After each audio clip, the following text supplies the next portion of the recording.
Do you struggle with the amount of toys cluttering up your home? Does your entire house feel like it's just one playroom for your kids?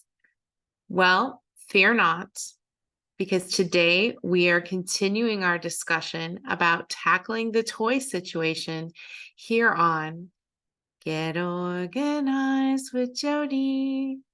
Hi, I'm Jodi Granock. I'm a certified professional organizer with over 15 years in the field, and I have definitely seen my fair share of toys in my clients' homes. And so today we are continuing our discussion with part 2 of tackling the toy situation. If you haven't had a chance to watch part 1, you can click here to watch that first. So here we go with our next set of toys. We are covering storage solutions for specific types of toys, and we're on number 5, stuffed animals. Now, stuffed animals are one childhood item that's usually best to pare down with the consent and knowledge of your children. When they have so many animals, it might be difficult for you to know which ones are the cherished ones and which ones your children are okay with donating. And I speak from personal experience because I remember being a child and having my mom get rid of several of my stuffed animals while I was at school one day. And she got rid of my favorite one, and it was pretty traumatic. I mean, traumatic enough that I still remember it, and I am not a child anymore by a long shot. This is one type of collection item that does well to have a boundary, meaning that you have a specific number to be your limit. So tell your child, we're going to pick your favorite fill in the blank number of animals, 10, 15, 5, whatever you choose. And the rest are going to get donated to children who are less fortunate and would really like to have a stuffed animal. Speaking of stuffed animals, there is an organization called SAFE. It stands for Stuffed Animals for Emergencies. They take new and gently used stuffed animals. They also take toys, books, baby blankets, and they donate them to fire departments, police departments, and ambulance crews. And the items are given to children during emergency situations. If you want to see if there is a safe chapter in your area, you can visit stuffedanimalsforemergencies.org.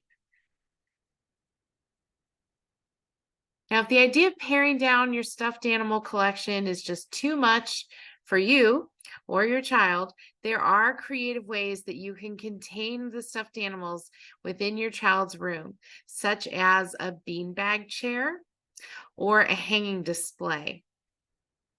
And you can go on Amazon to see a lot of these different types of beanbag accessories that are secretly holding stuffed animals.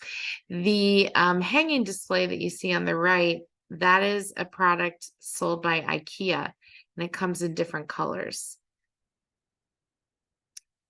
So let's go to solution number 6, dealing with board games and video games. Now, board and video games are often the leading cause of toy clutter in the house, usually because they're age specific. And if you don't have routine processes of sorting and getting rid of these items when they're outdated or your children have outgrown them, homes can quickly become overrun by these types of toys. So a good rule of thumb is to review all these games twice a year. You could do it before birthdays and the gift-giving holidays, or you can try summer and winter breaks. Work with your children where appropriate to determine things that are now too babyish and can be donated to others. And the same rules apply to reviewing video games. Ideally, you should go through them twice a year. And you could take on unwanted or outgrown games to a gaming store that might give cash for used games, or they might give store credit, and you can apply that to purchasing used games that will be new for your child. Board games are best organized on a shelving system, either in a closet, on a bunch of shelves, or out in the open. that if you find that your boxed games are getting destroyed easily, you can try placing all the game boards together on one shelf, and you could take the pieces from each game and put them in labeled plastic storage bags or containers and have them on an adjacent shelf. Now, a lot of people like to keep their video games in a bin or in a basket, but I find that a bookshelf is better for two reasons. One, they are easier to find and retrieve and put away. And two, the shelf acts as a boundary limit. When it's full, you have a clear visual aid there where you can say, fine, we're going to go to our favorite organizing rule, one in, one out. If the shelf is full and you want to get some more games, let's find the ones that you're not playing with anymore so we can weed those out and make room for new games. Let's go on to storage solution number 7, which are dolls and dress up. For dolls, having a boundary system is really important. Choose the storage container that you want to use for these dolls and let that container be what determines how much is too much. So when that container is full, again, you can go back to the one in, one out rule, and you could pare down your doll collection before adding any new items. And this is not just about the dolls, of course, but it's about their clothing and their accessories and all that stuff.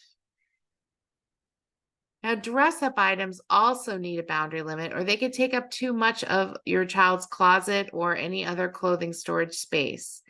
So choose one container, one drawer, one section of a closet, and when it's full, you know what to do. One in, one out. Now, I prefer hanging up dress-up items in a designated section of the closet, or you can have a separate armoire, which is like a freestanding closet. And that gives your child easy access to the dress up items and greater visibility, but it also makes it easier to purge the outgrown items when you're ready to make room for newer ones. Let's go to our storage solution number 8, cars and trucks. Large toys are great for kids, but not so great when you're trying to have designated adult spaces in the home. So what can you do with those really large cars and trucks? Well, one solution is you can create an indoor parking lot by putting blue painter's tape on the floor in one corner of the room. And the reason I say blue painter's tape is because it's sticky as far as sticking, but it doesn't leave a sticky residue.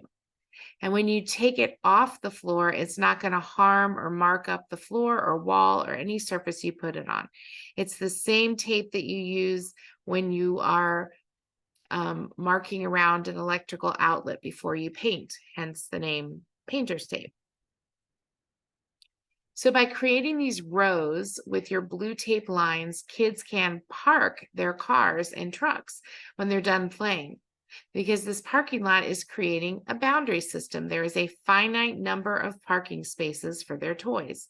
And before any new toy vehicles come in, you'll need to review the old ones and figure out which ones you're ready to let go of. Now, if you don't have a dedicated playroom and you don't want these larger toys in your family room or living room, that's okay too. You can designate these toys for outdoor use only, and you could store them in the garage or in the basement, and you still can use the idea of the blue painter's tape to mark off where the vehicles should go. And here's storage solution number 9, our last one, awards and trophies.